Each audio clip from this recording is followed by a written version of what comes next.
കഥകൾ കൊണ്ടൊരു കോട്ട കെട്ടി ഖൽബിലേറിയ സുൽത്താൻ. ജീവിതത്തിൻ ചോര ചിന്തിയ കഥകളോതിയ സുൽത്താൻ. എന്നെ മനസ്സിലായോ? ഞാനാണ് വൈക്കം മുഹമ്മദ് ബഷീറിന്റെ നോവലായ പാത്തുമ്മയുടെ ആടിലെ പാത്തുമ്മ. പേര് പോലെ തന്നെ എന്നെയും എന്റെ ആടിനെയും ചുറ്റിപ്പറ്റിയാണ് കഥ മുന്നോട്ട് പോകുന്നത്. ഞാൻ ബഷീറിന്റെ മൂത്ത സഹോദരിയാണ്. ബഷീറിനോടൊപ്പം തറവാട്ടിലല്ല താമസിക്കുന്നതെങ്കിലും എന്നും തറവാട്ടിലെത്തും. ഞാനാണ് വൈക്കം മുഹമ്മദ് ബഷീറിന്റെ ചെറുകഥയായ പൂവൻ പറ്റിലെ അബ്ദുൽ ഖാദർ. എന്നെയും ഭാര്യ ജമീല ബീവിയെ കുറിച്ചുള്ളതാണ് ഈ കഥ. ഞാൻ എന്റെ നാട്ടുകാരുടെ ചെറിയ ഒരു റൗഡിയാണ്. എന്റെ ഭാര്യ ഒരു മുറക്കാരിയും. ഞങ്ങൾ രണ്ടുപേരും പ്രണയിച്ച് വിവാഹം ചെയ്തവരാണ്. കൂട്ടുകാരെ, ബേബർ സുൽത്താൻ എഴുതിയ ഒരു ചെറിയ നോവലാണ് ബാല്യകാലസഖി. ഈ പുസ്തകത്തിൽ എഴുത്തുകളുടെ പേജുകൾ മാത്രമേ ഉള്ളൂ. ഹാസ്യത്തെക്കാൾ ഉപരിയായി ജീവിതത്തിന്റെ കയ്പ് നിറഞ്ഞ കൃതിയാണിത്. ഇതിലെ സുഹൃയാണ് ഞാൻ. പ്രിയ കൂട്ടുകാരെ, ഞാൻ സാറാമ, അതായത് ബഷീറിന്റെ പ്രേമലേഖനത്തിലെ നായക.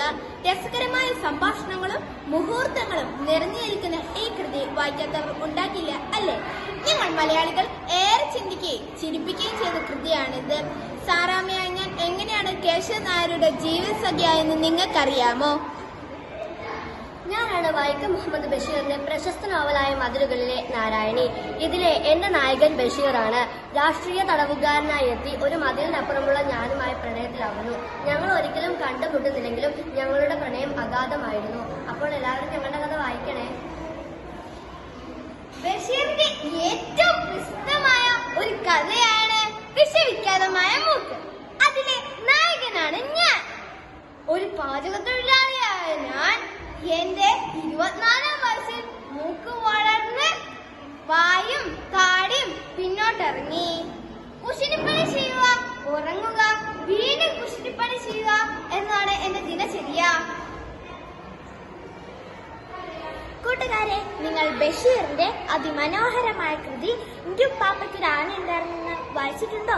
അതിലെ കുഞ്ഞിപ്പാത്തുമ്മയാണ് ഞാൻ, അതായത് ആനമ്മത്താരുടെ പുന്നാരമോളുടെ പുന്നാരമോള്. നീലവെളിച്ചം. പ്രിയ കൂട്ടുകാരെ, നിങ്ങൾ ബഷീറിന്റെ നീലവെളിച്ചം എന്ന കഥ വായിച്ചിട്ടുണ്ടോ? ഈ പുസ്തകത്തെ ആധാരമാക്കി രചിച്ച സിനിമയാണ് ഭാർഗവി നിലയം. ഈ സിനിമയ്ക്ക് കഥയും തിരക്കഥയും എഴുതിയിരിക്കുന്നത് ബഷീറാണ്. അത്ഭുതത്തിന്റെ കുമിള എന്നാണ് ബഷീർ ഇതിനെ വിശേഷിപ്പിച്ചത്. ഇതിലെ ഭാർഗവിയാണ് ഞാൻ.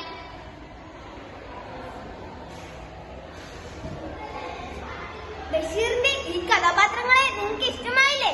ഇതിനെ കുറിച്ച് കൂടുതൽ അറിയാൻ നിങ്ങൾ അടുത്തുള്ള വായനശാലകളിൽ പോയി പുസ്തകങ്ങൾ വായിക്കണേ. കഥകൾ കൊണ്ടൊരു കോട്ട കെട്ടി ഖൽബിലേറിയ സുൽത്താൻ. മലയാള തറവാട്ടിലുണ്ടു നല്ലൊരു സുൽത്താൻ. കഥകൾ കൊണ്ടൊരു കോട്ട കെട്ടി ഖൽബിലേറിയ സുൽത്താൻ.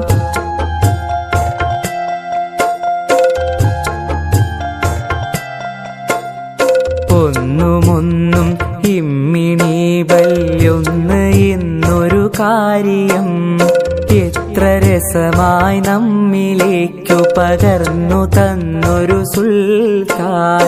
ഒന്നുമൊന്നും ഇമ്മിണി ബല്യൊന്ന് എന്നൊരു കാര്യം എത്ര രസമായി നമ്മിലേക്കു പകർന്നു തന്നൊരു സുൽത്താൻ. സ്വാതന്ത്ര്യ സമരഭൂവിൽ കരളുറപ്പോളം പൊരുതി ജയിലറ പോകി ദേശ സ്നേഹിയായൊരു സുൽത്താൻ.